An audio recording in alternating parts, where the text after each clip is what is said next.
Yancey Street thing that we were nominated for and had no idea. Yeah, did you do any research on that? Did you hear anything about that? Only Ming's tweet, and I'm like, okay, right on. Yeah, and that took place in Scotland? Oh, really? That's where that was? Holy shit. I think so.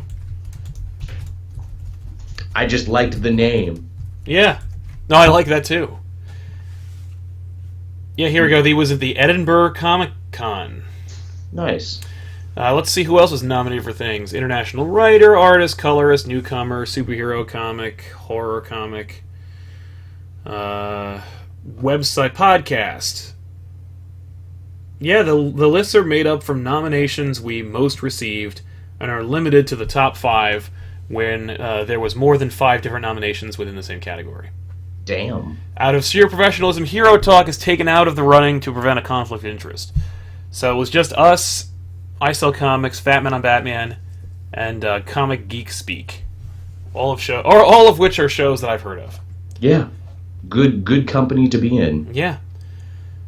Holy shit, Elseworld Exchange is growing so big so fast, we're getting nominated for awards we didn't even know about. Yeah, I wish I'd known about it. I would have campaigned for it, or at least talked to the guy. Absolutely, we would have talked. I have family in Scotland. Shit, if I won, I would have gone there. Right? Or at least tell the family to go. Yeah, exactly. Here, accept this award on my behalf, please. And cheer when you hear the name of the show, because, like, let me tell you something. Yeah, right. We were nominated, the whole channel was nominated for a Harvey Award, and nothing like the deafening sound of, like, comic book professionals who are really annoyed that a YouTube channel was nominated for anything.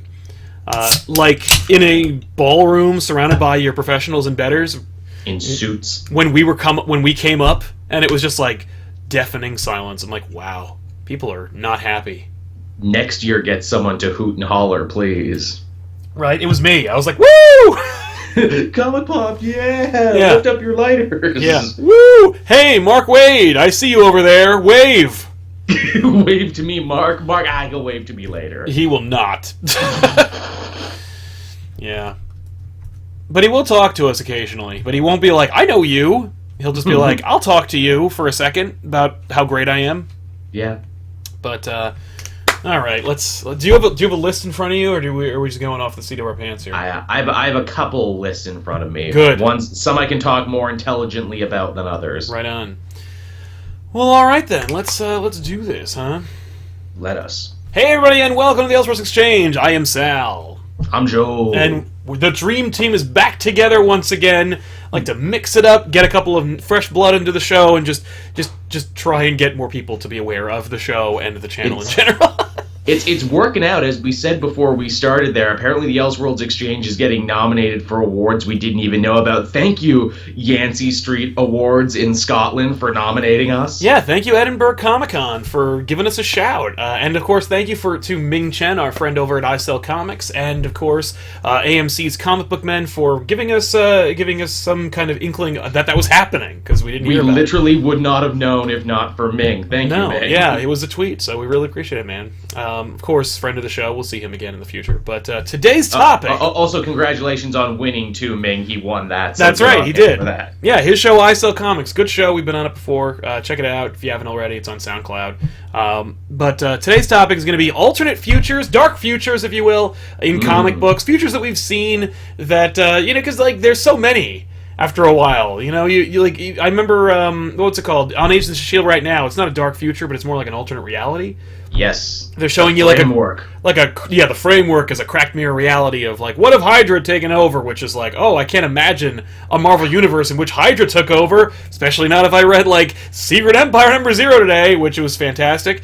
But you got to give them credit for having all of that line up on TV and in the comics and everything. Marvel does good multimedia. We can complain about the content of their stuff and their business decisions, but they do good multimedia pushes. It's true. I gotta say, I'm impressed. And by the way, last 2 or 3 episodes of Agents of S.H.I.E.L.D. probably best of the series so far. They've been really good. Well, I've been carrying the torch for the show for a bit. I think since like the Ghost Rider bits from this season onward, they've been putting in some of their strongest work this season. They clearly have learned their lesson, but they're building it off of the back of the continuity they've built. Like, you've got Yes. several seasons of this show, which not every season was very strong, but at least they had really strong character moments, and Definitely. you wouldn't be able to care as much if you didn't know these guys. My favorite thing about how S.H.I.E.L.D. is doing themselves now, and I think it's the way they've always kind of done it but never given credit for it, very arc-based is what it is. You had the Ghost Rider arc, you had the LMD arc, now you have the Hydra World arc. You could really jump in and out as to whatever's interesting you. It's true. I know that a good 50% of the ComicPOP crew dropped off immediately after Ghost Rider. They were like, I don't give a shit about your stupid robots, and I'm like, but that's the part that's more interesting. It's the thing we've been clamoring for since literally season 1 when we were all certain Coulson was an LMD. Well, since Avengers #1, or the movie where Tony Stark says, you have reached the life model decoy of Tony Stark. What the hell? Yeah, which they did some great work in the LMD season explaining how he said that, but why they acted like LMDs were new. I take my hat off to the writers for that. Yeah, good way of, you know what that is? That's true comic book writing. It is. And then we got an excellent episode built around Patton Oswalt and his extended family in the S.H.I.E.L.D. universe. Yeah, that's kind of fun. Good for him. I like he exists in that universe. Right? So, okay. Alternate futures. Marvel seems to specialize in alternate futures. They really do. Alternate past, too. That's the thing when I was researching this. Not only are there dark futures, they're dark, cracked, mirrored pasts, too. Yeah. DC will give us glimpses of the future, but for the most part, they are limited to the characters that are from there. I'm thinking specifically of the Legion of Superheroes and their future. I'm thinking of Booster Gold and his future. The only one that I think of that I'm like, ooh, dark, cracked mirror reality, alternate future that really is successful, of course, is Kingdom freaking Come. There's an excellent one. It's the mic drop, I think, for DC alternate futures. Actually, I have one more, but I'll get to that way later. I think you and I are thinking of the same We one, absolutely are. But Kingdom Come is a seminal Mark Waid work. I think every time you talk about Mark Waid, he's inexorably tied to that work. Oh, yeah. Just in as much as, if you want to get a person into DC, I find that if I give them an alternate dark future version of the DC Pantheon, they're way more interested than if I'm like, oh, just start with Superman. Or start with Batman, it's cool. They're like, no, I want to read like a self-contained story in which everything goes to hell and everyone's unhappy. And I'm like, oh, well, good for you. Is Injustice technically a dark future, or is Injustice like a dark now? Right, because I wanted to differentiate between like alternate realities. Because that's a whole show in and of itself. Like Earth 2 or the Crime Syndicate and whatnot. Versus the Ultimate Universe. Yeah, the Ultimate Universe versus alternate futures. I think Injustice gets to an alternate future in as much as time keeps going forward, but I think it's more of an alternate reality. Because when it starts, it's Inception. When you pick up the video game or the first comic book, you're immersed in... It's not like Batman is 10 years later and he's tired because he's been fighting Superman for a decade. Like, no, it's about what's happening now, and all the heroes are in their prime. So I think that's an alternate reality. That's good. You know what? I would substitute Injustice then, and I would put in the Justice Lord's future from Batman Beyond 2.0, which goddamn Kyle Higgins and Christopher what's his name? Oh god, he wrote Daredevil too, the TV show. Why am I blanking on his name? Oh, I don't remember his name. No. Christos Gage. Oh, okay. Did amazing work in those digital Beyond comics. It's a shame they're just sitting on the shelf now. Yes. No, they are great. But I love Kingdom Come. I recommend it every time. And what's great is it seems like a dark future, right? But then at the end, in true DC fashion, it ends with a ray of light. Everything turns out kind of swimmingly for everybody, except for all those people who blew up in that nuke. But whatever. Yeah, well, gotta die sometime, right? Yeah, but let's stick with DC for a minute. What other alternate futures do we kind of dig on that are kind of worth mentioning? Well, sticking very much to the Kingdom Come thing and the seminal work alternate futures thing, it's something I'm sure you and I both feel very strongly about. The dark future as imagined by Frank Miller in the 80s that is Dark Knight Returns. Dark Knight Returns it's hard to forget, or hard to remember rather, that it is a dark future, because it's just so, it's hard to imagine it as like a future book. It's a wonderfully dated future where people wear visors and listen to boom boxes, and it's a 24-hour news cycle. Oh yeah, the news cycle thing is pretty solid. Like that, at least Miller kind of got.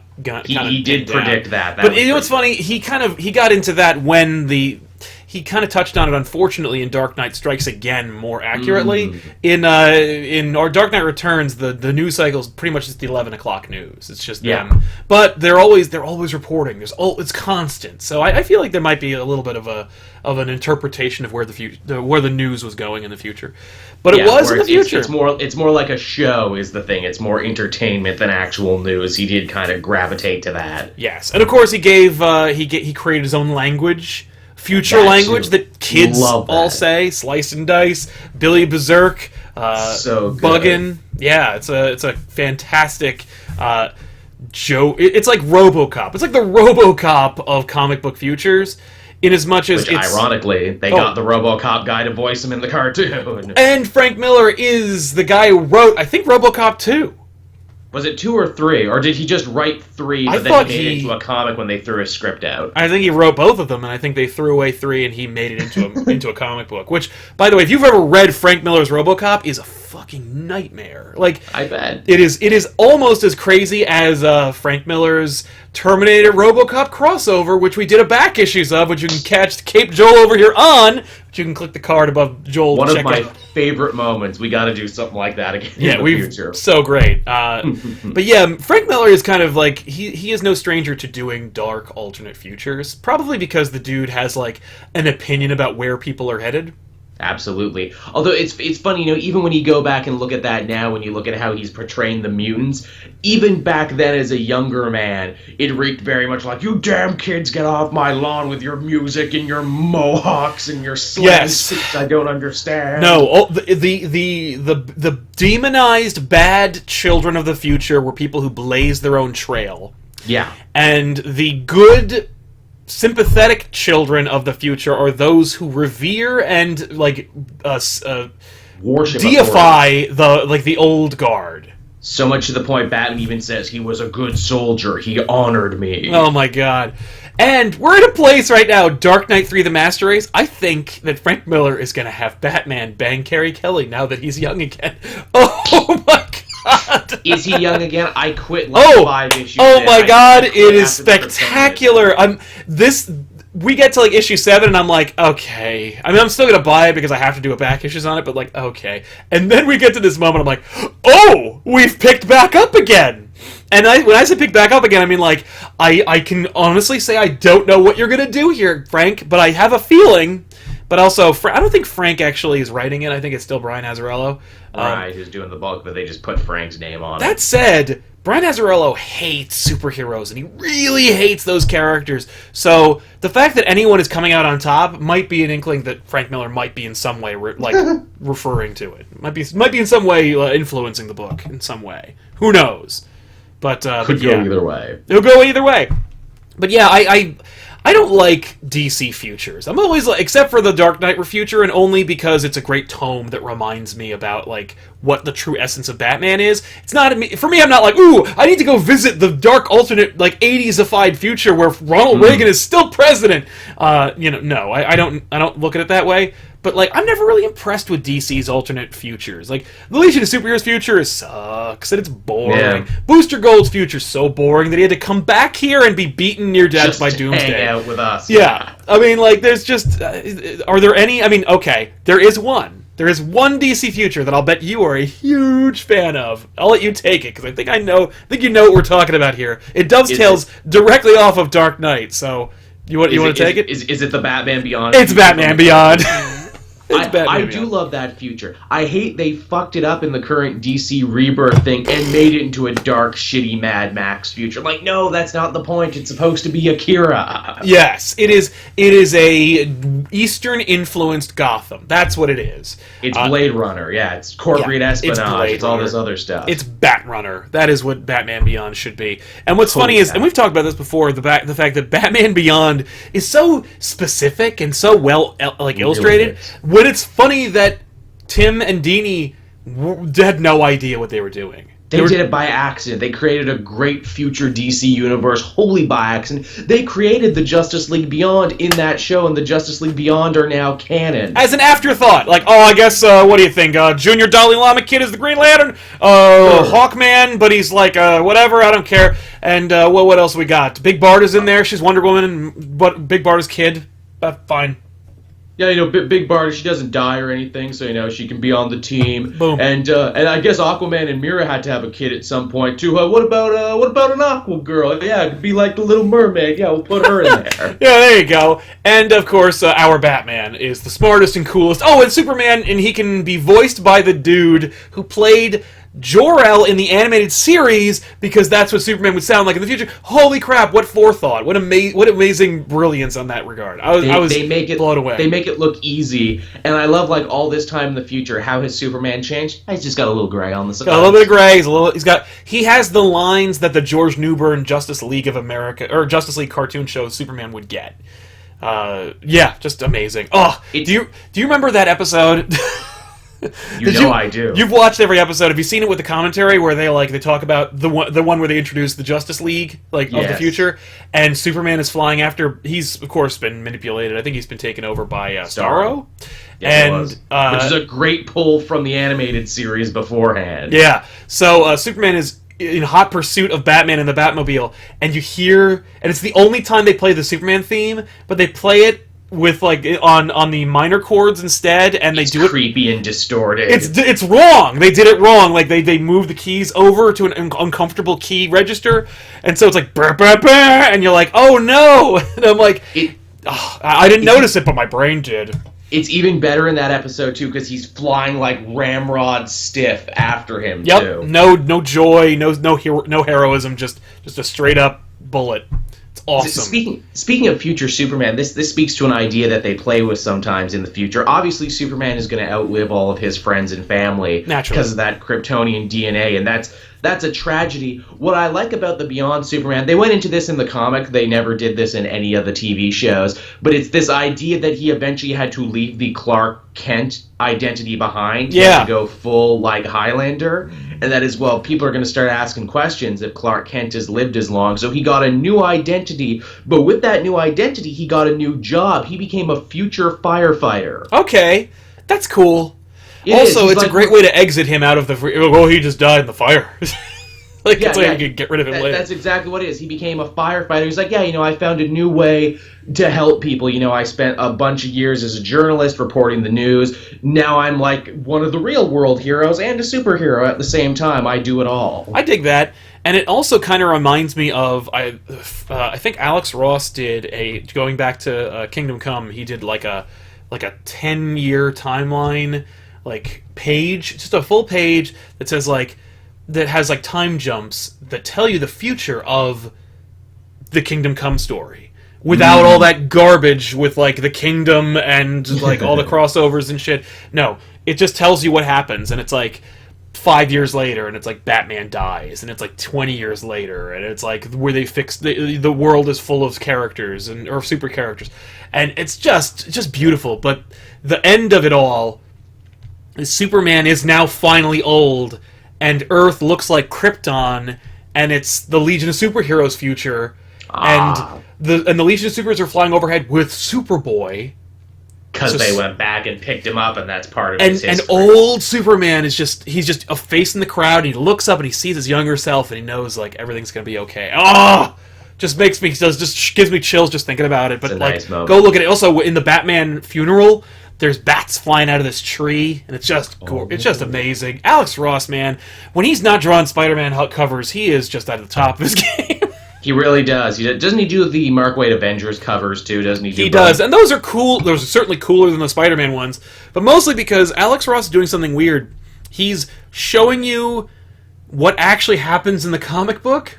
Yeah, how on those Spider-Man books is that? Which, number one, don't waste Alex Ross on those. Just have him draw really cool shit. Poster quality shit, shit I want to either hang on my wall or make the background for my pad. Precisely. But don't make him draw the living brain with Dr. Octopus's face in his eyes. Don't make him draw Spider-Man fighting Silver Sable. Aw. Just draw Spider-Man being cool, and for God's sake, don't draw that awful green glowing spider on his chest.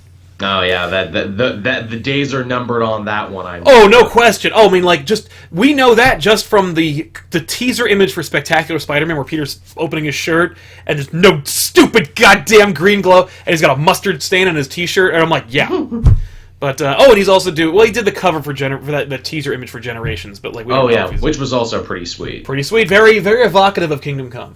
Yes, with them all standing together, very Last Supper-y in a way. But it's funny, we were talking about dark alternate futures, and I just mentioned Spider-Man, so I'm going to talk a little bit, and I think, Joel, you should jump in, because I'm sure you're familiar with this universe. Oh, I know where you're going. The year of 2099 in Marvel. What a weird idea, and yet how quintessentially 90s-ified it is. If you guys aren't familiar with a thing called cyberpunk...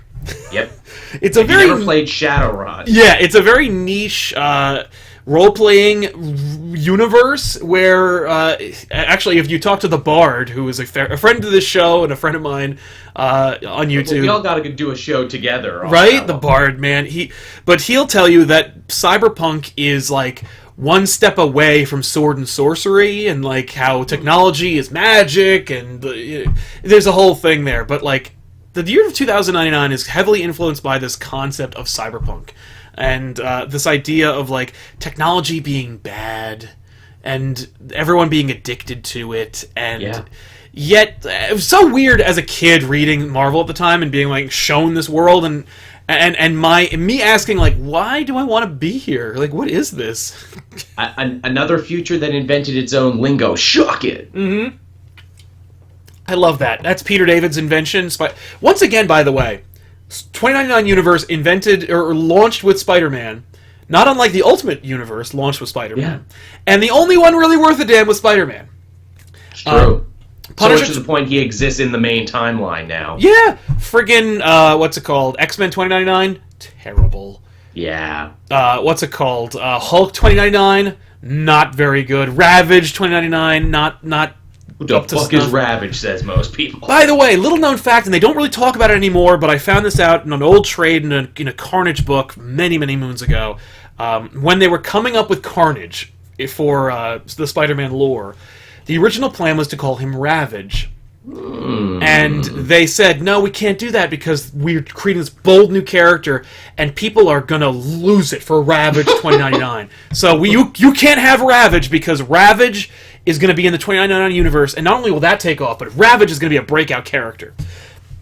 And I think originally they called him Chaos, then they wanted to go to Ravage, and then they eventually settled on Carnage, and thank God they did, because what a better name than either of those two names. It's true, because like I was gonna say, like really, Ravage, Chaos, he sounds like one of those loser symbiotes that they killed off. Yeah, like Shriek or whatnot. No, Shriek is Carnage's like girlfriend. No, I'm thinking of Scream.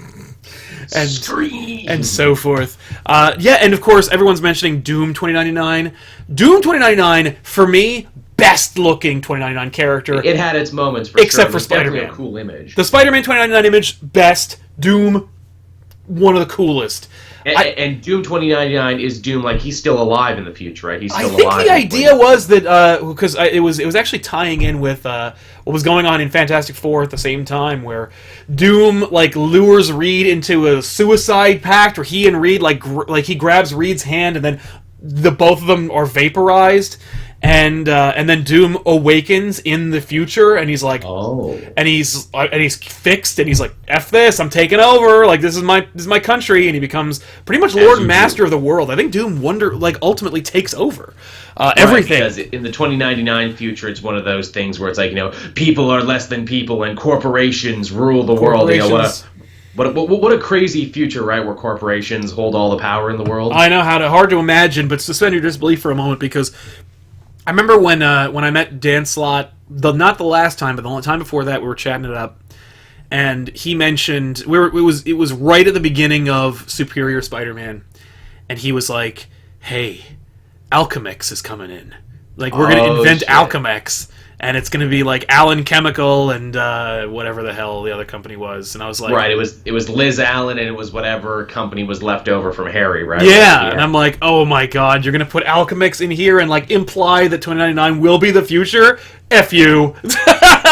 I was like, that's amazing. Well done. They had a long thing with Alchemy X too. Like again, Peter David, when he was writing that all new X Factor book, the CEO of Servile was a time traveler from the year 2099 who came back to escape the Maestro because the Maestro had taken over 2099. Now, okay, there's a really awesome idea buried in at least Spider-Man 2099, but check this out, because the fact that there was like this world where, okay, it's a dark future, everyone's unhappy and miserable, and like corporations run everything, and all the have-nots are living in alleys, and it's just basically Blade Runner. Towns. But they worship the heroes of the past. And Thor is God because he was a god, and he's kind of become the Jesus allegory in the year 2099, where they Thor, damn it, and like they believe in Thor, and they kind of like misunderstand the past, and like Thor was the leader, and that all the other superheroes were disciples of Thor. And so like at one point, Spider-Man, it's very early in the series, Spider-Man is injured, and a free clinic doctor sees Spider-Man, and he's like, I have to help you. You're the reincarnation of Spider-Man, an acolyte of Thor. Mm-hmm. And it was like, that's a really cool idea. That's a really cool idea, taking like the future of the Marvel Universe and being like, this was an age that is unrivaled. Like, we're in a world where there are no superheroes anymore, and yet we lived in one, and they deified them, and that's such a really cool, neat idea. I never caught the part where Maestro takes over, but because Peter David can't help himself but always use the Maestro and created 2099, there's no question that like the shitty Future Imperfect universe is the same universe, and that Maestro is probably just like over there. We should talk about Future Imperfect, because that also is a dark. That's another really good one, yeah. Future Imperfect, for me, felt like a throwaway. It just felt like obvious. It was like Mad Max Beyond Thunderdome. Like, it's such a shitty place where like Hulk took over, and he's a dick, and there's concubines and like barely functioning governments. Like, okay, yeah, he's got a beard.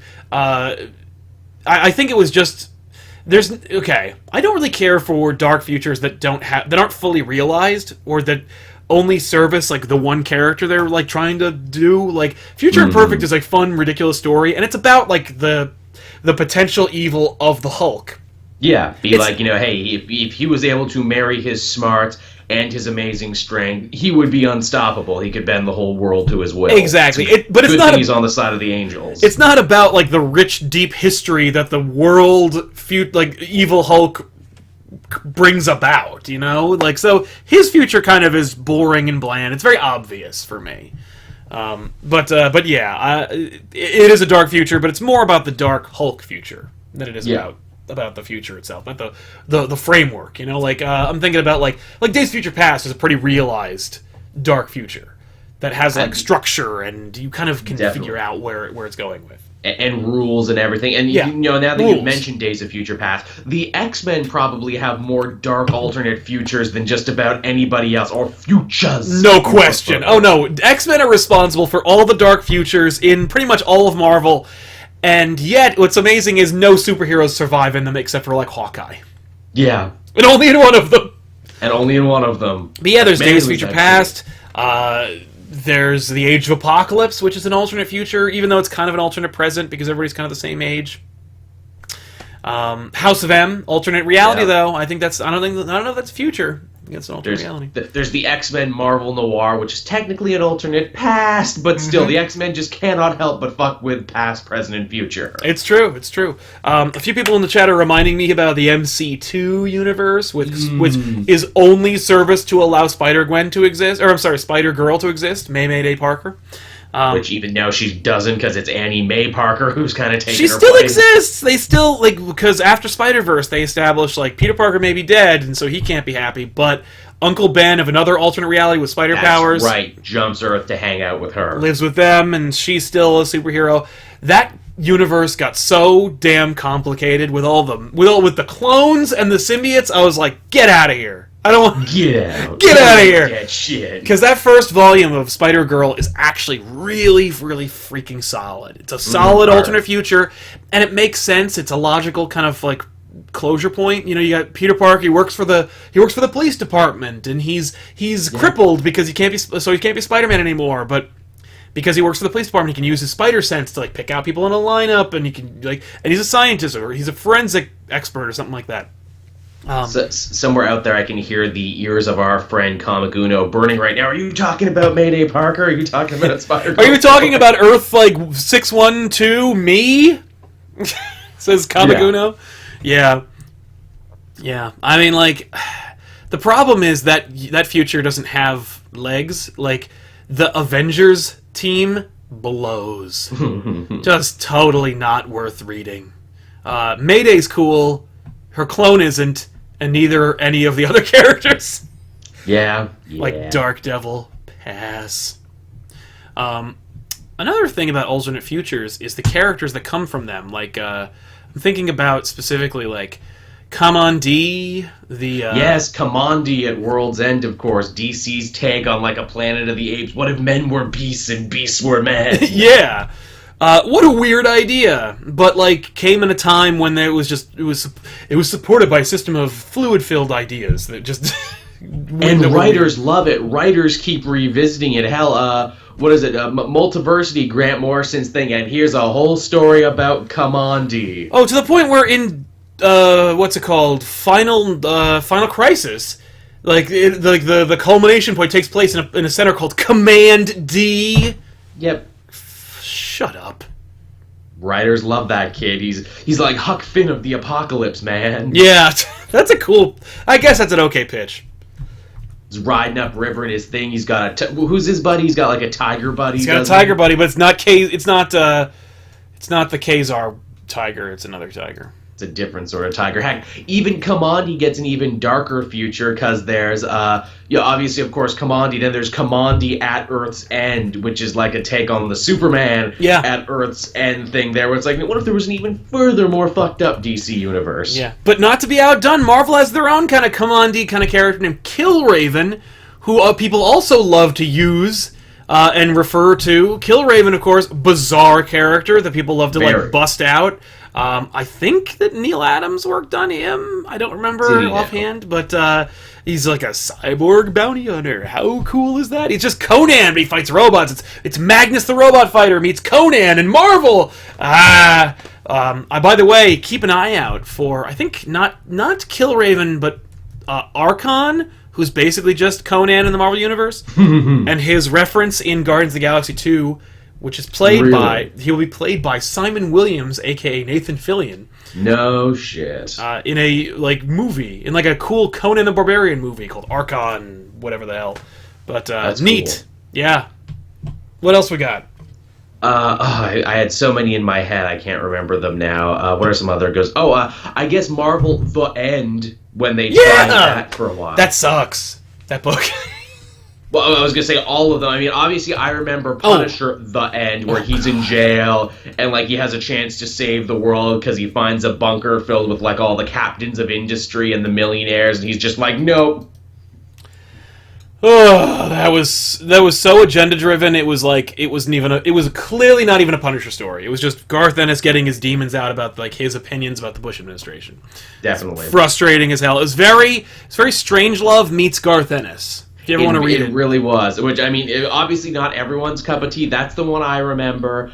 I remember the Hulk The End, where it's like Banner is the last one on Earth, continually trying to kill himself, but he can't because the Hulk keeps saving him. Yep, and he's like tormented by an alien probe that's like, we will move in when all of humanity's dead, which includes you. And like he's following him around. Hulk The End is way better than Punisher The End. It is. And Wolverine The End sucks. We did a full back issues on it. Man, what a waste of time. Sure did. And of course, X-Men The End, which ironically wouldn't end, written by Claremont. Did you ever read X-Men The End? Because I couldn't finish it. It was really rough. No, I think I skipped that one. It was like 3 books long. So like book 1, issue 7, like book 2, issue 7. It was an unbelievable sprawling Game of Thrones-esque epic that ended on a high note, not a high note, on on a happy note, and didn't end. Boo. Speaking of Last Man on Earth stories in the future, they did a really good one in Justice League with Superman and Vandal Savage when they go to the end of human Such a great episode. That's the death of Superman plus alternate future Superman.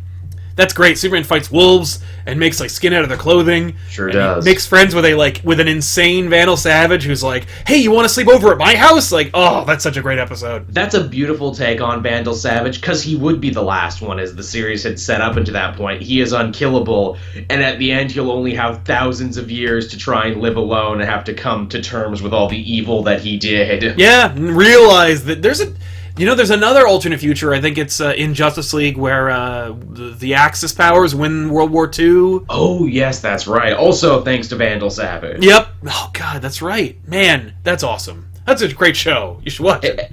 We should. And then when Vandal fails, the Third Reich is what do we do now? Unfreeze Hitler, I guess. Right. Oh, my God. People are reminding us about Earth X, which is a poor man's kingdom come. Man, Earth X is just... It's a great idea that Wizard Magazine had that just doesn't deliver, I think. Yeah.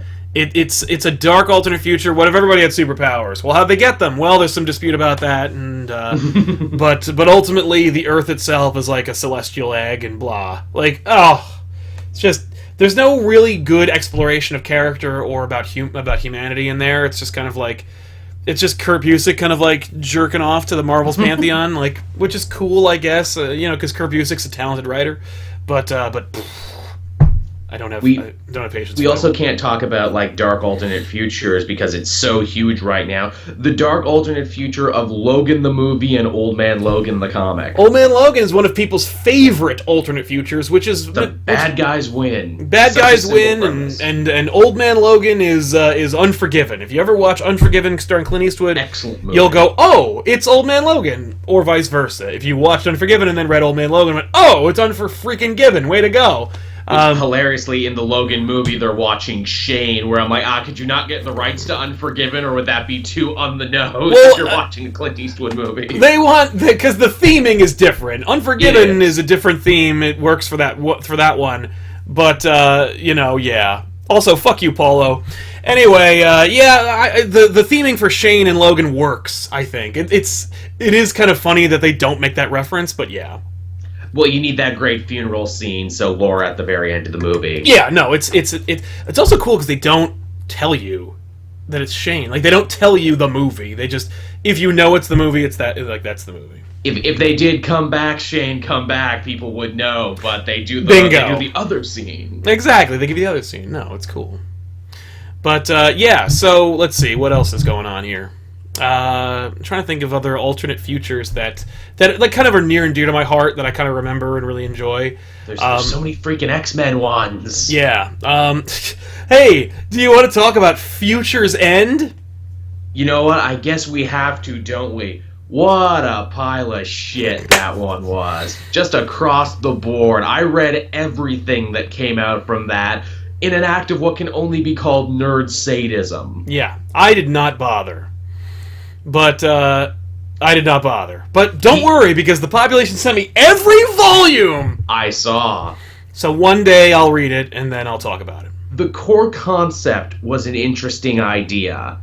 And I can see that this was them testing the ground for what they would have done. Had this worked, we probably wouldn't have gotten DCU. We probably would have gotten something different. The idea was we had our main Earth over here. We had the Earth 2 heroes over here in their own book. Yep. They were each having huge cataclysms. And the idea is, well, what if we integrated the Earth 2 heroes that we've set up into the main Earth? Because, their Earth got destroyed. Oh, but then we'd have all these doubles we'd have to deal with. We'd have to do all this other stuff. Well, what if we just jumped ahead a bunch of time and saw what the world would be like if they were already integrated together, and people had doubles and you had to register as a double, and you had these heroes filling voids that were left behind. So good Green Arrow teams up with good Roy Harper from Earth 2, and they're doing the team thing you always wanted because, well, we fucked up Arsenal. Yeah. And they're doing a bunch of stuff like that. And then in the end, they don't pull the trigger on it because then they just do convergence. Like, did we say we were going to fuse the universes? Yeah, that's a bad idea. Let's not fuse the universes. And they do that other thing, too, where, like, oh, Superman went away, and so Shazam started dressing up like Superman. Because people kind of liked that when we did that before, when Shazam was in a Superman-ish role, so let's just do that. Yeah. And then, like, a million other mini-plots that go nowhere. Like, they created a godchild. You know Kobik the godchild in Marvel? DC had their own godchild named 50 Sue, which I can only assume was Azzarello again being an asshole and making a reference to 52. Get it? Mm-hmm. Who had the power to shape the universe and do amazing things, and she was very, like, Twilight Zone. If you don't do what I say, I'm gonna make you go to the cornfield again. Oh, great. Type of character. And you're like, well, she's gonna do something big and important, right? She's gonna defeat the coming of Brainiac? No. She doesn't do anything. She doesn't do anything the whole book. They created a whole god character and then did nothing with that character. And it's such a writing nightmare, too, because it had, like, 12 writers. And it got to a point where they're like, well, this story's unsalvageable. And I swear they just kept trying to make it harder for the next person who had to jump on. Right. Oh, it was like a writing exercise. Like, okay, let's put him into this place, and then it can't possibly get any worse. Then, wham. It was broken telephone. The point that sticks out to me is Grifter, because Grifter is actually a big part of Future's End, if you can fucking believe it. I had heard that, but like it's funny, they tried to make him a big part of Flashpoint as well, and then they didn't do anything with that. The idea being Grifter's abilities that let him see Daemonites, that let him see aliens, also lets him see Earth 2 doubles. Oh my god. Because reasons. Okay, I mean, like, but to what end? Who cares? I don't know. So he can do that, and he's like babysitting 50 Sue, and they lose their important tech guy like 5 issues back, and they need to find him again for the story. So he literally just happens to be walking the same street as them. Oh, hey, it's you. Let's go do the thing. And I'm like, and that's the point where they all stop trying.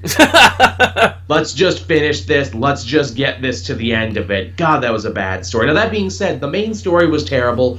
There were some slightly interesting, like, tie-ins where it's like, hey, where would your favorite hero be in this Future's End universe? The one that really stuck out to me was Grayson, actually. Of all the books, because this was still the time when he was a spy, and they say in the future him and the other spiral agents were sent to infiltrate the Russian government because KGBs had been elected Prime Minister of Russia. Oh, God. Okay, yeah, I remember this now. And they knew that was going to be bad, but then, like, the Parademon army comes, and, you know, Spiral falls. So basically, Grayson and his buddy Helena Bertinelli are stuck in Russia now, and are stuck pretending to be these agents that they're not, and we check in with them, like, a decade later, and they're old and tired, and KG Beast is going to drop the nuke or something, and, like, a broken-down, tired Dick Grayson with no hope left just kills him to save what's left of a world that's already kind of fucked. Right. Sweet. Well, what a cool story. Hey, you know what I remember? Exiles. Oh, yeah, Exiles. There was one. Sliders of the Marvel Universe. Neat idea that just really went off the rails. Like, and it goes off the rails in such a way where you're like, oh. Like, it's really cool. And it's like kind of a cohesive, really simple idea. And then it just goes, oh. Like, either they switch writers or somebody just loses steam, but it's just a great idea. Like, oh, we'll take these characters from, like, all these different realities and put them all in one team, and they have to, like, go slide between different realities and basically it's like Quantum Leap, and, you know, you're like, oh, this is a kind of a cool idea, and then they just, like, they keep people die, and they pick up new characters, and, like, there's inner team romance, and, like, there's a question about who the guy is who runs who's, like, the god of that universe, who, like, brought the team together, and you're just like, it just gets away from itself to the point where it's an unrecognizable team by the end of it, and you're like, I hate when that happens. But this isn't the team I was reading about. I don't want to read that. And it was also the only opportunity you had to like Blink, because everybody's like, oh man, I love Blink! Yeah? What's your favorite thing she did in Age of Apocalypse, besides stop existing? Because, like, she didn't do anything, she just looked cool, and then finally they're like, Blink. Finally, here's a reason to like her, because she actually does shit. And then they get rid of her, and you're like, with Sabretooth for a bit? Wasn't that her thing? Yeah, well, and Wild Child, yeah. Well, right. That's, yeah. But, and of course, like, Morph was a breakout character, and they made him, like, but they didn't make him anything like the cartoon version. They made him more, like, ridiculous. And he was like the slapstick slash makes you spit lick slash plastic. He was the plastic man of the team. There you go. Speaking of Wild Child, because you brought him up, not me. Cullen Bunn on his Twitter was like, "Hey everyone, so we brought Jimmy Hudson over from the Ultimate Universe. Great. I have a name in mind for him, but just for fun, what should we call him, Twitter Universe?" And of course, most people were saying stupid names where it's like, Jimmy Claus, that should be his name. Mm-hmm.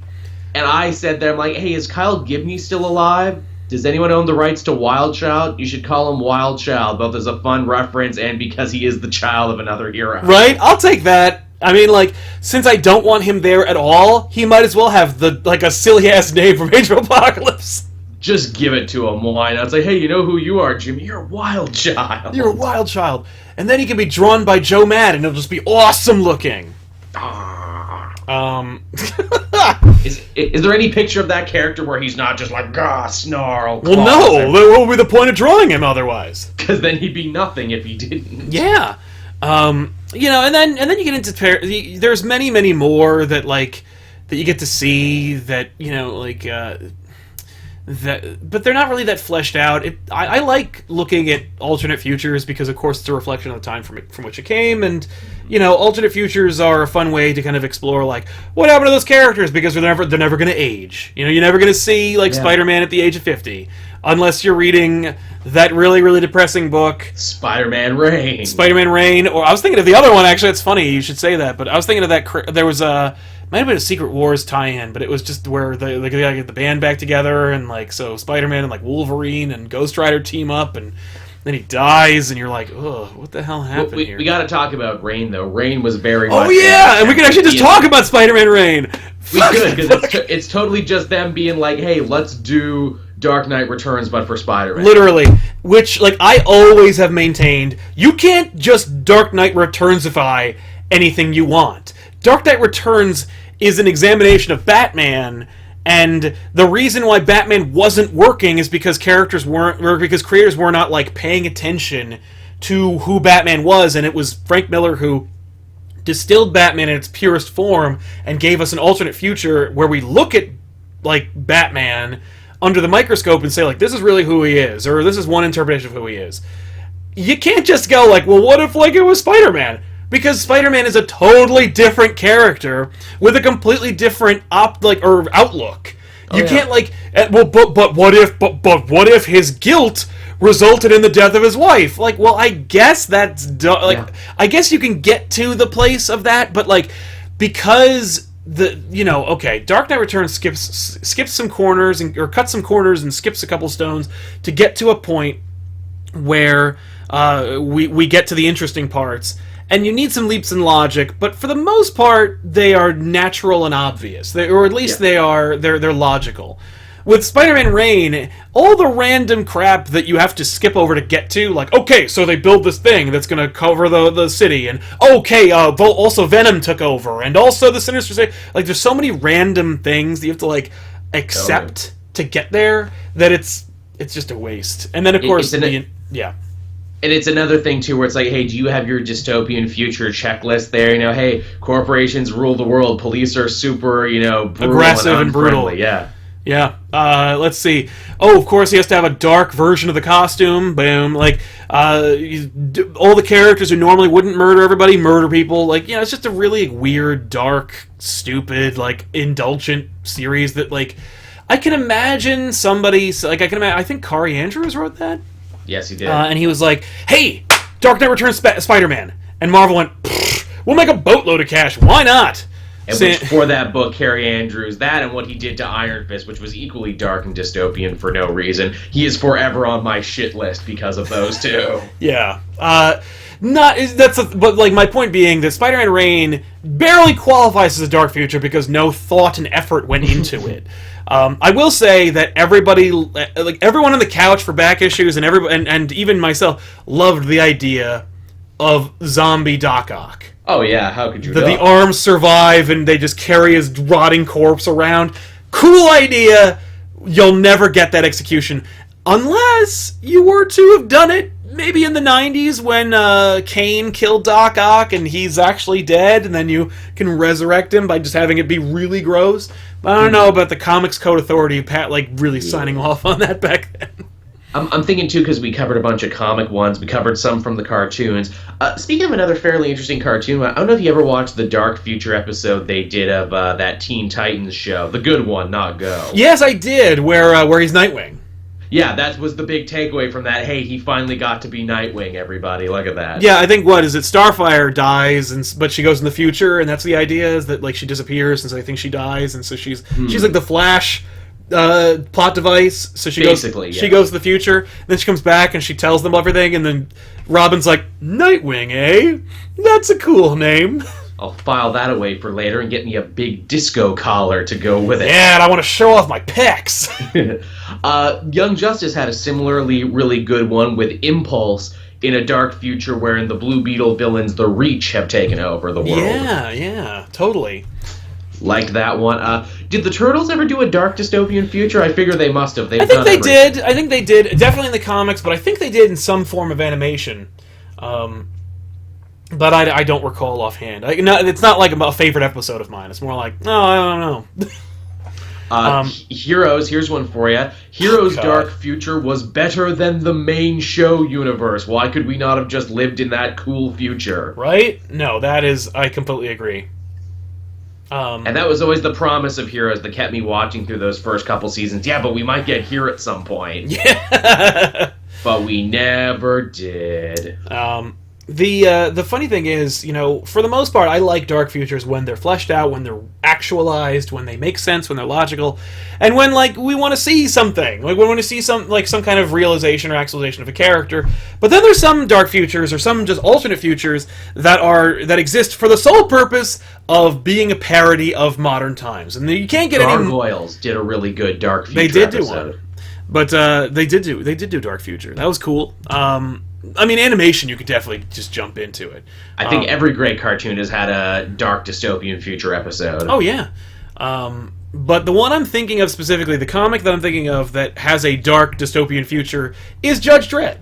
Yeah, that's the whole thing, yeah. That's the whole thing, is that it's us looking at the lens of American culture through, like, a British cynical future mindset. lens, and it's a neat idea, and it's a fun examination of, like, totalitarianism and capitalism gone wrong and whatnot. And what's great is you get 3 different versions of it. You get the comic, which has several different, like, avenues to explore. You could talk about classism, you could talk about totalitarian, like, police forcing, you could talk about society, and of course they talk about magic and other random crap. But then you could also talk about, like, the Dredd movie, the 3D one. That's really awesome, where it's actually, like, kind of like a legitimate movie. Is V for Vendetta considered the future too? I guess it's kind of the future. Yeah, V's the future. Yeah, V's also the future. And of course, Jason Inman and I definitely agree with each other on this one. I don't know about you, Joel, but I like V the movie more than the comic. V the movie is cool. V the movie doesn't get near enough credit. I can understand why people are about the comic, but I like the movie as well. Yeah. I think they have 2 different messages and they talk about 2 different things. So they can coexist. But I like V because it's also very cemented in whatever time it came from, like 2003 or 5 or whatever. Maybe very 7. Bush administration. Yeah, right, very Bush administration. Very, like, that opinion about the Bush administration. So you're like, okay, if you agree or you disagree, then this is going to be a very relevant movie for you. Which is funny looking back on that now. I'm like, oh, how quaint. Yeah, I wonder if, like, there'll be a resurgence of V. Unfortunately, the only, like, long-standing thing to have happened from V is the anonymous masks. That's right. Which is like, oh, that's too bad. But it's also kind of like, I get the feeling a lot of you don't understand what's actually being said here. Yeah, I don't think you understand what the mask means. But what's funny is Alan Moore's interpretation of what the mask means and, like, the Wachowski's interpretation of what the mask means are 2 different things as well. So that's true. But yeah, the chat also brought up Samurai Jack, which is very timely because the show is back now, and we're even further in the Samurai Jack. Yeah, I dig it, man. The most recent episode for me was the best one. I mean, like, wicked. I've been loving it, but this one I was like, this is okay. We're getting somewhere now. We're Getting like to see the Scotsman, I love getting to see him again. that rocks, and the promise of getting to see him again. That's also, I'm a goose now. I'm a friggin' force ghost. Yeah, what the hell? I'm in my prime, and I'm like, that's fine, you do that. Yeah. And his daughter army, how great is that? He has an army Oh of my nothing god, but they're so daughters. great. Tiffany was immediately like that. She's like, are they the Scott's daughters? Is that all of them? And he's like, yes, they are, Tiffany. Thanks for playing. Bye. But yeah, I mean, like, we could talk for days about, like, different alternate futures. We should make a list of, like, our favorite. Like, just, like, the ones that we want to, like, are the best. We try to touch on, like, there's a myriad of options. You know, movies, cartoons, comics specifically. I think we did a good job in this one covering a lot, actually. I agree. We might have talked to death, hopefully. The Futurama future, yeah, we haven't talked about comedy future. No! Which I don't necessarily value. I like them and I enjoy them, but I don't, like, ascribe a lot of, like, time and thought into it, because, especially with Futurama, because of how contradictory it is, they don't stick it. You know, they don't stick to their own rules.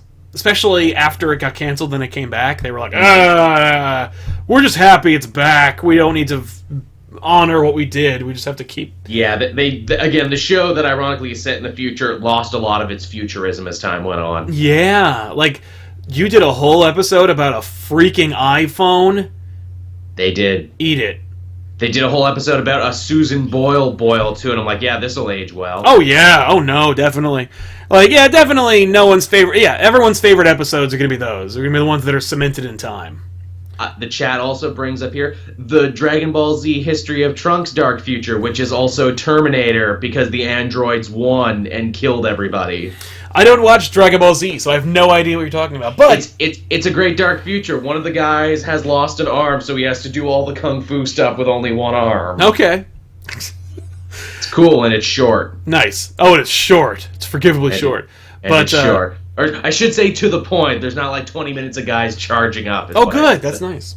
Of course, you know, there's also science fiction futures, but I think that's a different thing. That's just science fiction, where it's like aliens and Terminator and, you know, Blade Runner and, you know, all that stuff. But yeah, what do you think? Let's do a takeaway. What future out of the ones we've referenced, or maybe one that we haven't referenced yet, would you rather live in?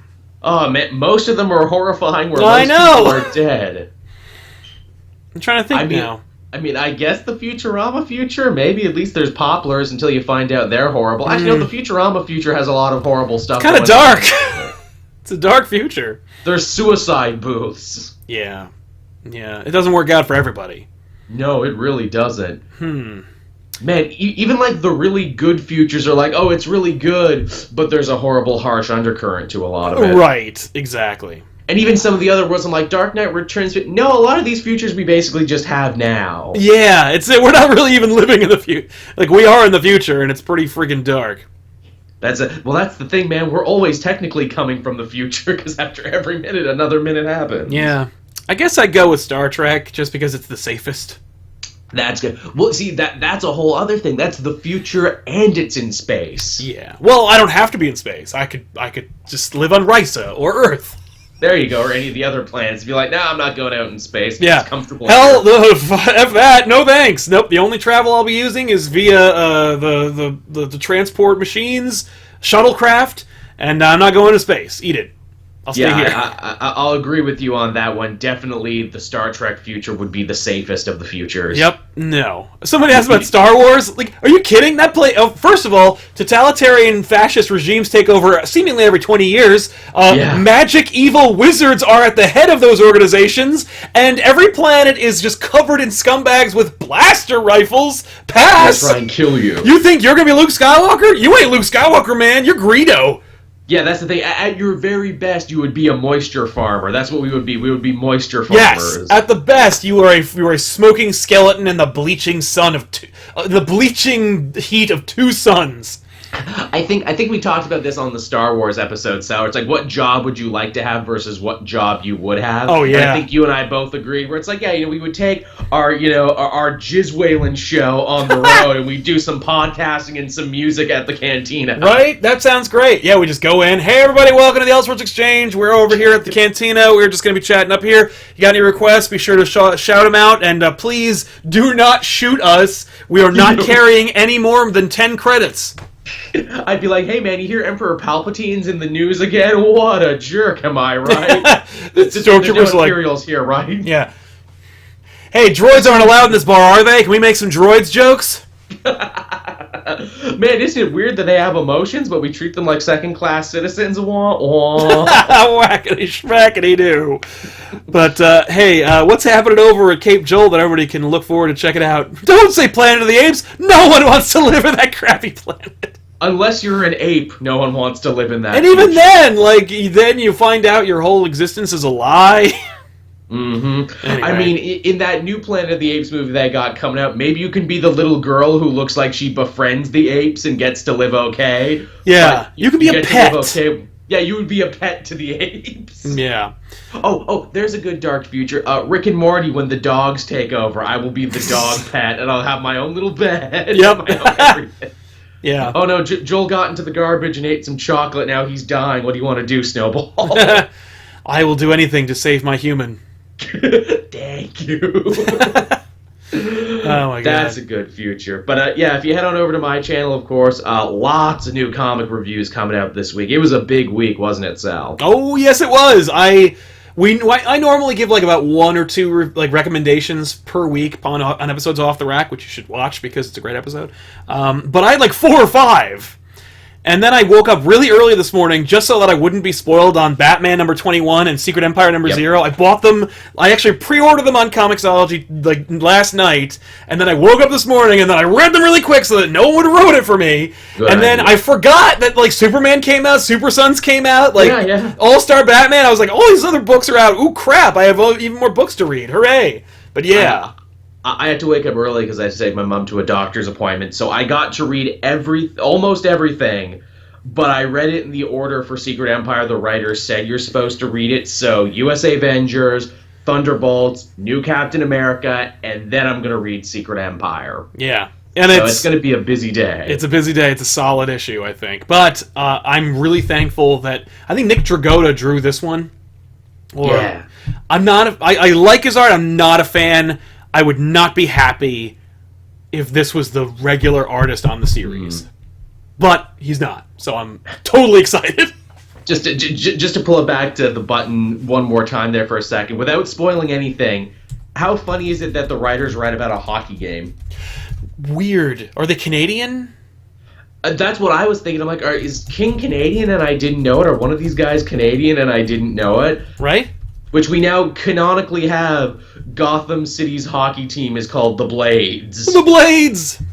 And the Metropolis, like, muck or mud pickers or some crap. Something like that. And then they make a joke where it's like, yeah, that guy's had it out for the other player ever since he got traded from Central City. Yeah. Weird. How come no one's done that book? Like, you have lots of sports anime. How come no one's ever done, like, a sports comic based in the DC or Marvel universe with all these different cities? Yeah. Oh, Treehouse just gave me a better idea. I'll take the Demolition Man future. Oh, that's an okay future. Yeah. That's fine. I mean, it'll suck only eating Taco Bell, but... Unless you're in England and then you're eating at the Pizza Hut. But, Oh, that's right. They changed it, didn't they? All over the world. That's awesome. But yeah, here over at ComicPOP, of course, you can check out this episode of the Elseworlds Exchange. It'll be available on audio and on iTunes, Stitcher, and everywhere where podcasts are listened to in the next couple of hours. You can catch this, of course, video on Friday, but stay tuned later tonight where you can watch our Renew Your Vows miniseries from Secret Wars on back issues, which we really tore into, man. It was a slaughter fest. And of course, I want to also direct your attention to the card that's about to come up on the screen, because we are celebrating our 50,000 subscriber live stream event on the 28th. That's next Friday at 7:30 p.m.